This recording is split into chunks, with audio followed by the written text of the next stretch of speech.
It results mostly in economic losses, insurance and production losses in the U.S. It can be a major health problem in the third world, but also for animals, reduced feed efficiency. And we know the economic problems are largely due to regulatory prevention of the sales of corn with relatively low concentrations, especially in Europe, for consumption. So we, again, I'm going to skim through this pretty quick. We know that the main problem in the developed world is economics and feed efficiency, as well as export issues and potentially greater wariness from grain buyers. My approach encompasses basically the use of antifungal trans proteins to aim at increasing resistance of corn to Aspergillus flavus primarily, but also to other pathogens.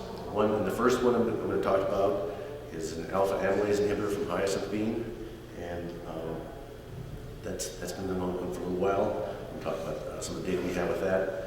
And new addition that I was funded for the AMCOE is some designed antimicrobial peptide that has broad antimicrobial activity to bacteria and fungi. So first, to give you a little background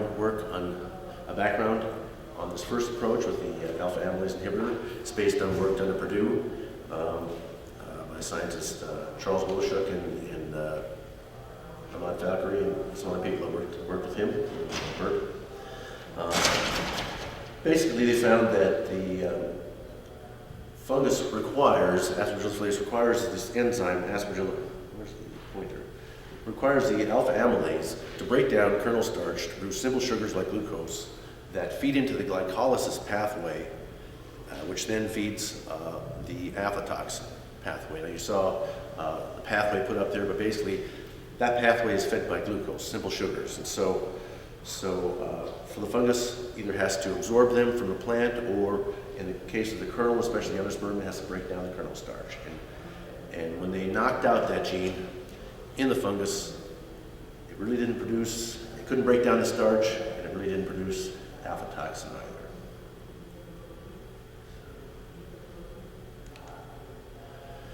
either. They followed that work up by screening approximately 200 plant species for proteins in their seeds that would provide an inhibition of this alpha-amylase in Aspergillus flavus.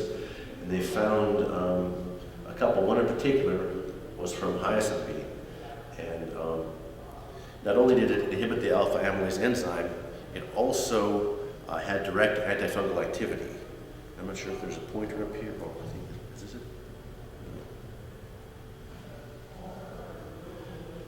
But anyway, the graph on the left there shows that there's direct antifungal activity, and the one on the right shows that it inhibited the alpha-amylase of Aspergillus flavus, a few other fungi, but it didn't block the alpha-amylase in maize, in humans, saliva, and of course, because we all need that to break down kernel starch. And so it's relatively specific as the take-home message. So it seemed like a good candidate to do transgenic work in.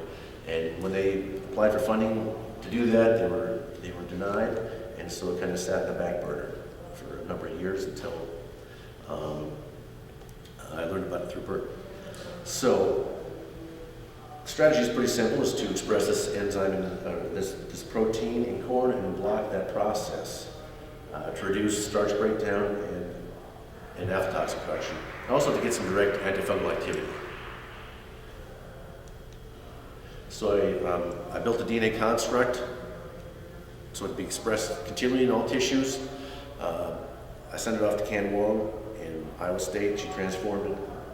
I went through the process that Dr. Chen had already has mentioned to you earlier. I went through callus regeneration, developing seeds, and then developing homozygous inbreds after several generations. So that was quite a process.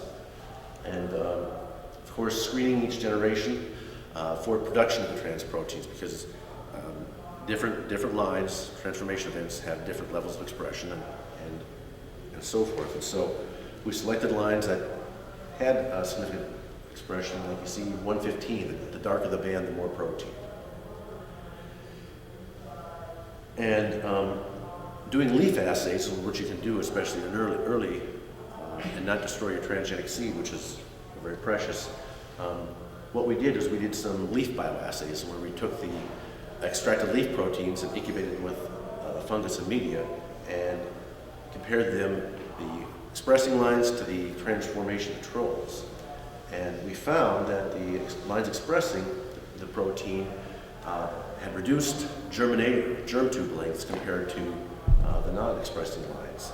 And this is actually fairly significant because when you go through extraction of leaf proteins, you take the leaf and you dilute it, you grind it in two volumes of buffer. So it's basically a threefold dilution.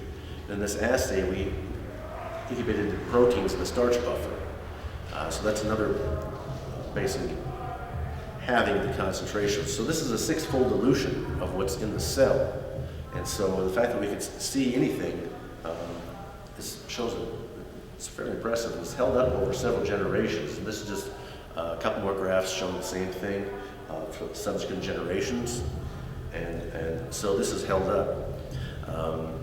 We've looked for expression in the seed. Unfortunately, that there seems to be some protein in the corn seed that reacts with our antibody. And so basically everything lights up.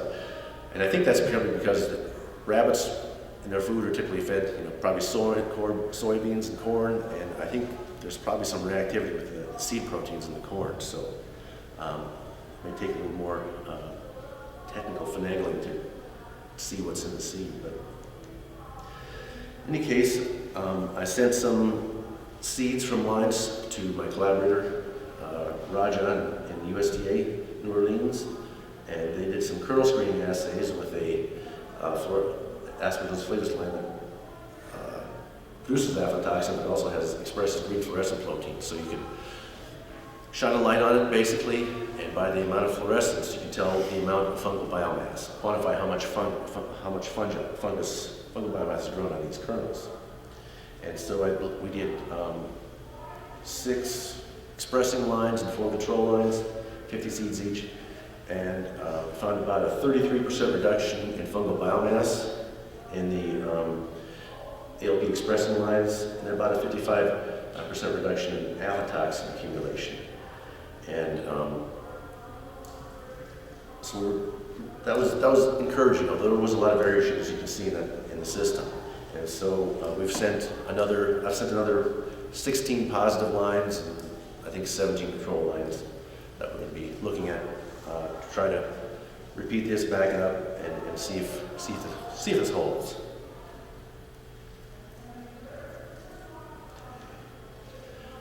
I did a field trial in 2013, and it was a lot of work, and I'll just talk a little bit about that here.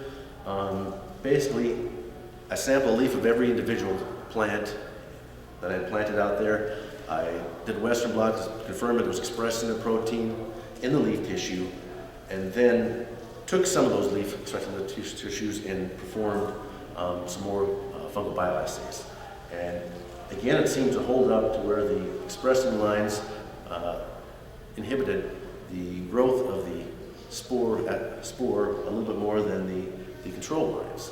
And again, with the dilution and so forth, that seemed fairly encouraging. However, I did side needle injections, which is a very standard method used to inoculate these lines. And you can see these ears are rather small. There's a fairly high level of inbreeding suppression with some of these lines that I'm going to try to work around in the future. But basically, inoculation was reasonably successful. We found fungal biomass in just about all the ears.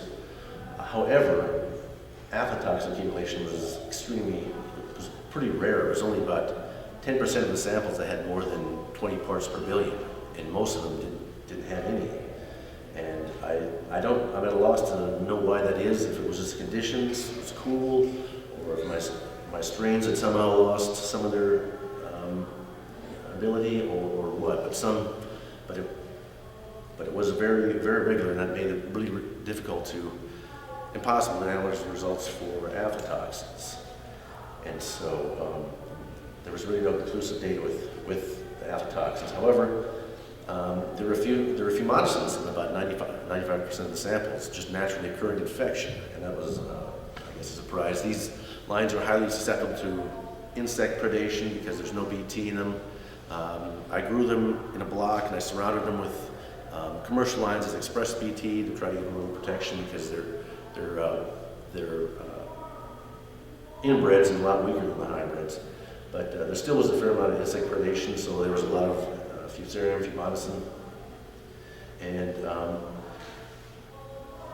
variation was pretty high, but it seemed like there was at least a slight numerical reduction of Fumonisin in the AILP lines. Again, I don't know if that's meaningful or not, but that did occur. So in the future, I'm planning on crossing some of these lines to obtain some hybrid vigor, and since I have the homozygous inbreds, the next generation will be heterozygous, but as long as every kernel, every seed has the transgene, I think I can still test these pretty readily. Again, we're going to do more kernel screening assays with plus and minus lines. Just try to address the minor conditions, maybe by late planting, and just testing my strains and make sure I get toxigenic strains. I do have a permit in place to do a second-year field trial from APHIS, and so this work is ongoing. And before I get into the next section of my next transgene, I just want to say I think it is going to take multiple approaches to really tamp down the aflatoxin problem. And the main advantage of a transgenic approach is that theoretically we can increase resistance in our elite breeding lines that are used by the companies without any yield, right? Because yield is a polygenic trait. Yield is the most important thing. And when you start breeding, you gain resistance, but sometimes you lose yield, and theoretically, since there's so many transgenic corn varieties out there with BT and herbicide resistance and everything else, and just increasing number of genes, I think in future, disease resistance is going to be one of the stacked traits that's going to be in there. And I'm trying to do proof of concept, and I think we're on our way here to doing that. And I think that getting the attention of the seed companies to start investing in this is going to be really important because they have the money to deregulate these transgenic lines, which run, deregulation runs in the neighborhood of $30 million. So with that, that's the advantage in a nutshell, transgenic lines. So moving ahead to the second objective was the expression of a broad spectrum antimicrobial peptide that has a different mode of action and thereby may be complementary, was the idea. And potentially be synergistic with AILPs. Some antifungal trans protein researchers think that you need multiple transgenes to see a strong effect, and so this seemed to be a good candidate. This is what I started with here about not quite 2 years ago, yes. And just to mention, just reinforce earlier, the transgenic traits or multiple traits are becoming more common, as you see in the graphic in the right-hand corner there. So yeah, I think soon there'll be multiple genes for herbicide, insect disease, maybe even drought resistance, who knows, but I think that's way for the future. Now, antimicrobial peptides, a peptide is just a protein that's just real short. It's the same thing, proteins tend to be, you call it a protein if it's long, and a peptide is 10, 20, 40 amino acids long, but it's the exact same. They're both made up of amino acids. Antimicrobial peptides are widely distributed among higher organisms, animals, plants, humans, even insects. And they tend to be broadly antimicrobial against a broad range of fungi and bacteria. And they tend to act by either breaking up the membranes, the cell membranes of bacteria and fungi, or other means that not 100% understood. And they are all a little different. But they're such that they are harmless to plants and animals.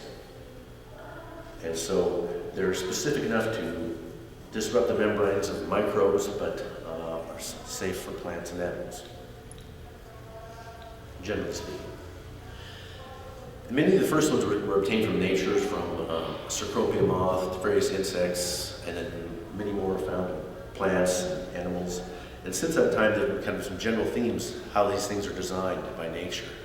And scientists have used those themes to artificially design peptides that we can test in vitro and determine if they're as effective or perhaps more effective. In fact, we have found a number of these peptides that are more effective than the ones we find in nature. And so those are excellent candidates for transgenic work. I'm just going to talk a little bit about some work of my predecessors in cotton that was aimed specifically at engineering aflatoxin resistance in cotton. And they use a peptide called D4E1, which is designed by my collaborator Jaynes in Tuskegee. And basically, they're effective at very low concentrations. I think this one's about 20 micromolar, very low. They tend to be resistant to proteolytic degradation, so they're not chewed up by plant or fungal enzymes, and so they stay around a little bit longer than a lot of proteins would. And this table is just a long list of pathogens of cotton that are inhibited by this peptide. So you can see how many that this holds back, this peptide.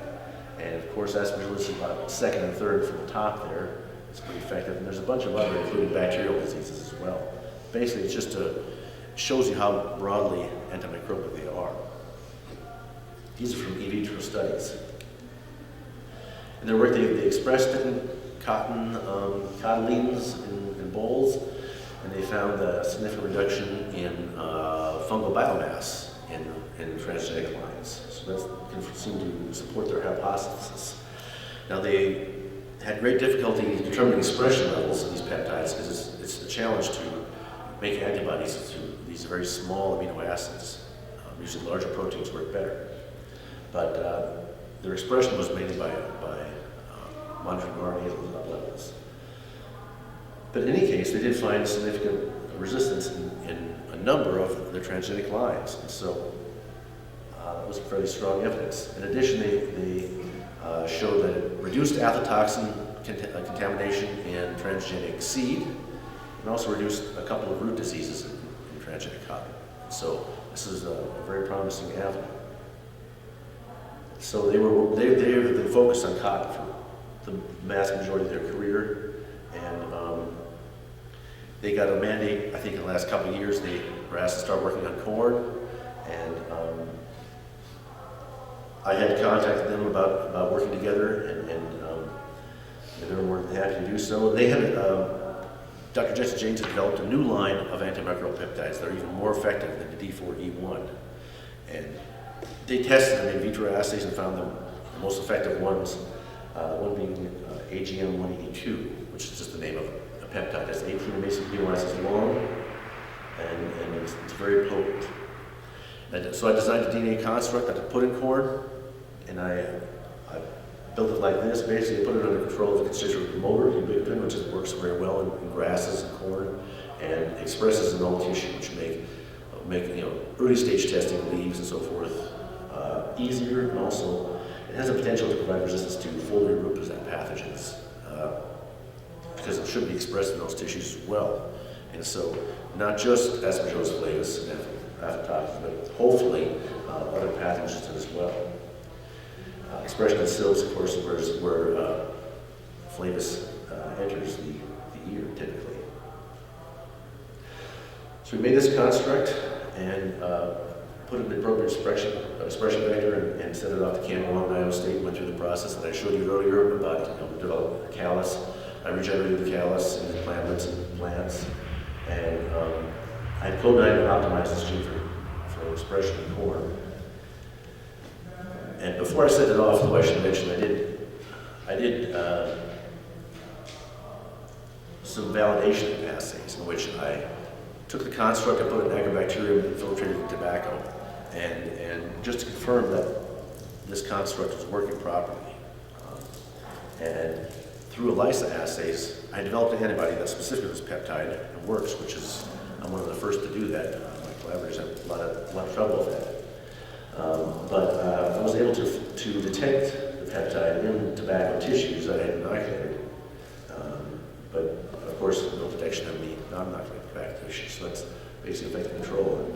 And then the third bar on the right, that's top, that's just the synthetic peptide I use in my assay, so that's a positive control. So, from here, we developed the T with the T0 line, grew up the seed, planted that seed out, and grew up T2 lines, and we've got about 12 independent transformation events, about 24 families among them.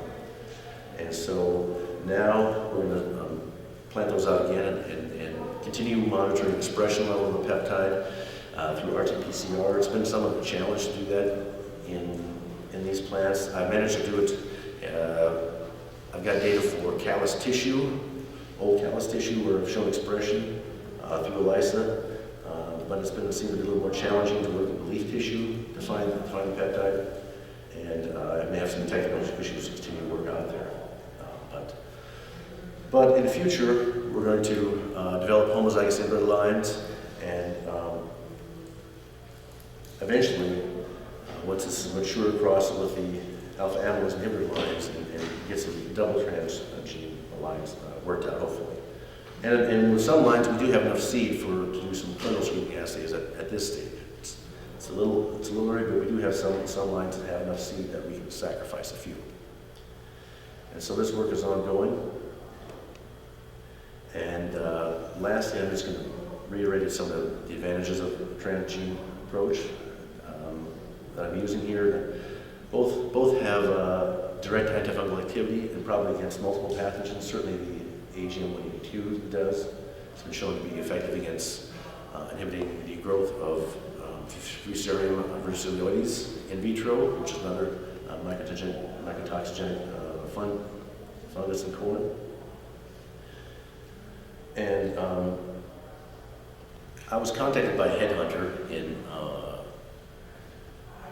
a research headhunter, basically, that works in collaboration with Syngenta. And I was asked to put together a short write-up of this work and submit it to Syngenta for a possible collaboration in funding. And that was about 3 weeks ago, I think, 2 or 3 weeks ago. And I'm still waiting to hear from them. But there's also been other leverages on this project. A number of undergraduate students have worked for me for at least 3 for the summer that have been paid for by other sources and so forth. But I think we've gotten a fair amount of work done considering our resources.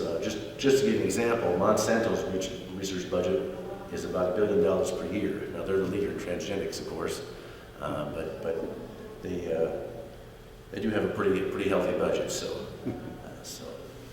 maybe I'll contact them next to see if they help me out. But yeah, I think this work has a lot of potential, and I guess with that, I'd like to acknowledge people in my lab who worked on this. David Meitz did a tremendous amount of work in the region.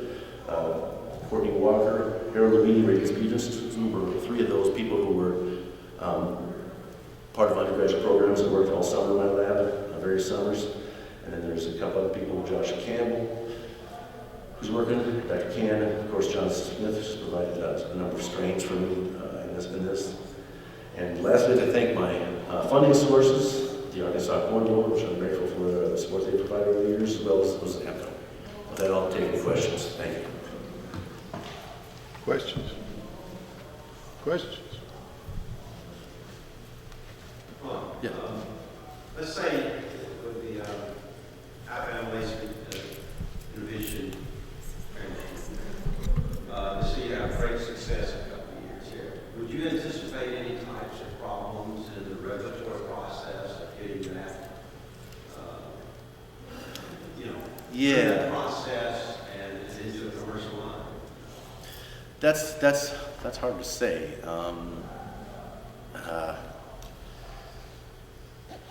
I think it's going to depend a lot on how easy it is to break down proteolytically, how easy it is to digest. Typically, things that are hard to digest don't get regulatory approval because it can be immunogenic, and so that's a concern. Yeah, it's hard to anticipate. So project for me, at what point in time, if you're seeing that this is really moving in the kind of direction that looks very good for inhibiting aflatoxin, Aspergillus infection and the aflatoxin production, what stage would you then begin to, I guess, try to resolve that issue prior to? Resolve the issue. I don't know what the issue is exactly. Yeah, it's hard to say. It,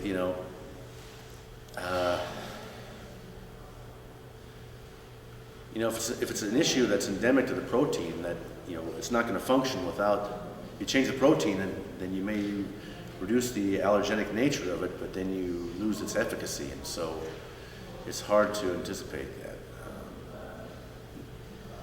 I guess with all these antifungals, there's always some potential, off-target, unwanted off-target possibilities.